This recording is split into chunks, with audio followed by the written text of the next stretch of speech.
Let's talk about child behavior management. I'm Nicholeen Peck, and I teach all over the world about parenting, good communication, how to build strong family bonds, child development, and education, all through the lens of the principles self-government.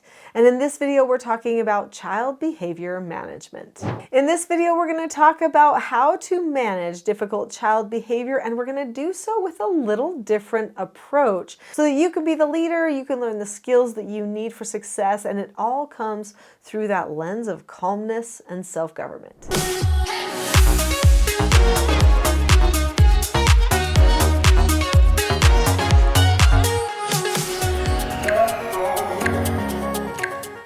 It can be draining when your child has behaviors that keep coming back again and again, and you're telling them that's not a good behavior, they shouldn't do it that way, but then for some reason, that just seems to be their go-to. The family ends up having contention, power struggles, maybe people feeling like they're not understood. What do you do in those circumstances? Well, it's not as much about what you say don't do as it is about what you say to do.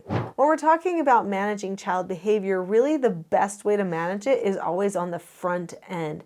So often people focus on reactively managing problems, meaning that they'll say things like, well, I don't have to handle that problem. I don't have to do that because it's not a problem yet. But when it comes to parenting, we always assume something could become a problem in the future, and why not stop it from becoming a problem early on so that it doesn't end up a problem in the future. So that proactive preparation is so incredibly important. It's just like when you're helping your child choose good friends. You don't wait until they choose bad friends to teach them how to choose good friends, right? That wouldn't be wise. Instead, what you do is you have a proactive conversation with them ahead of time and tell them how to choose good friends. And then you put them in a situation where they get the opportunity to actually be with other people and make those friend choices.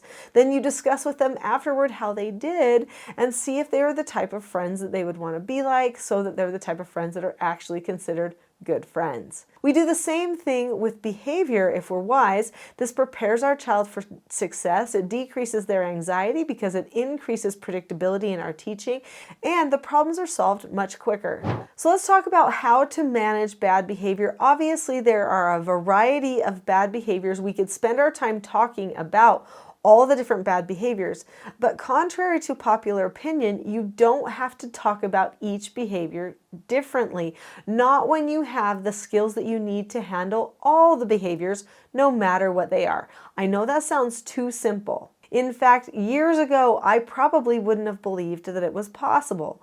But after raising my 4 children and now being a grandma and helping out there a little bit, but also being a therapeutic treatment care parent for troubled teens, I know that there are 4 basic skills that take care of 99% of those behavioral problems. And before you start thinking that your behavioral problem is something that is super unique, let's talk about those 4 basic skills. Then once you've learned those 4 basic skills, we can actually talk about what to do if you do have a skill that's a little bit unique. The 4 basic skills are taught in these 4 children's books. I also teach them in my TSG parenting course, as well as all the parent skills that you need to solve problems when they might not be using their skills like they should be. But these 4 basic skills, if pre-taught and referred to regularly, used in corrections, used in praises, used in pre-teaching moments with the children, they will actually end up making it so there are less problems you have to solve in the future. So what are these 4 basic skills?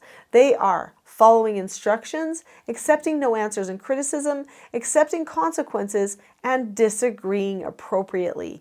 If a person learns the skill sets or the steps to these 4 basic skills, that takes care of 99% of their behavioral problems. And I'm talking if they're neurodiverse, everything. And I know because I've put it to the test with some of the most difficult behaviors that you might ever have to parent through. I was a level 3 treatment parent. That means if the children or the youth did not succeed in my home, then they would have to be institutionalized, probably permanently. The first thing that you do is you pre-teach your children those 4 basic skills. Make sure that they understand them, practice them, role play them together. Have fun learning them and talking about the different steps to those skills. Then after you've learned the skill, say you know all 4 steps to accepting a no answer, for instance, which are look at the person or the situation, keep a calm face, voice, and body, say okay or ask to disagree appropriately, and then drop the subject.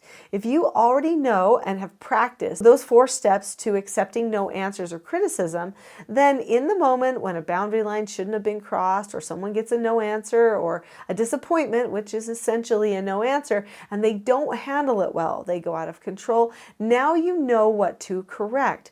Let's say that the person just kept complaining. Which one of those 4 steps are they needing help with?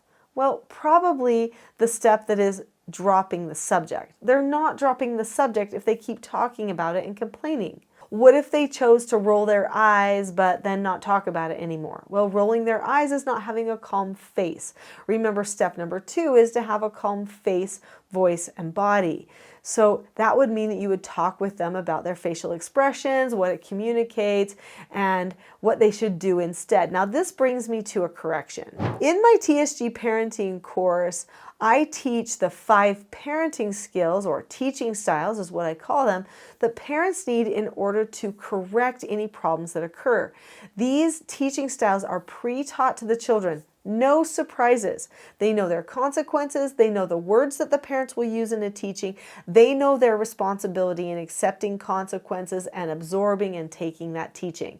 They also have been taught, if you do a full implementation of teaching self-government, what the roles in the family should be. And I don't mean responsibility. I mean who each other is and how to respect and honor parental authority, as well as how to respect the child in their particular role. So all of that upfront teaching happens. Then when a person maybe rolls their eyes or doesn't drop the subject, now I can go straight into a very deliberate, very calm correction for my child. Calm corrections usually start with descriptions instead of reactions. Then we give a rationale for why the child would want to adjust their behavior, so it's got to matter to them. Then you tell them exactly what they should have done. Again, you're going to be talking about the steps of those skills, of those 4 basic skills. So if they weren't accepting a no answer, then you talk about which step that they weren't using that they should use next time. Maybe even why that would be a good idea. Now comes the time where they need to be able to accept the consequence, which is maybe going to be an extra chore. I like to use extra chores because work is the antidote for a sick character. I didn't make up that statement. That was widely understood back in the 1800s, and that was from a man called Samuel Smiles in his book, Character. They may get the opportunity to earn an extra chore, and then you're going to praise them for that and accepting that, doing all the steps to accepting a consequence. Then if they don't, you will move into an intensive teaching. But if they do, you praise them for accepting their correction and their consequence. But you're not done yet. Now we've got to do more pre-teach practice for the future. So we're going to do 3 role play practices and give our child the opportunity to practice things the right way. Then we'll praise them again. And there is a good way to do a really effective praise. I call it a 3-step effective praise. This type of praising is much more than just puffing somebody up or saying something that they know isn't true. If you're able to correct problems, if you can pre-teach for the future, hopefully you'll have less problems in the future. The key is starting out by laying out the foundation of the whole program with your child ahead of time. I've got lots of helps and strategies, even a free calm parenting toolkit, all on my website, teachingselfgovernment.com. Go there today. I'll see you there.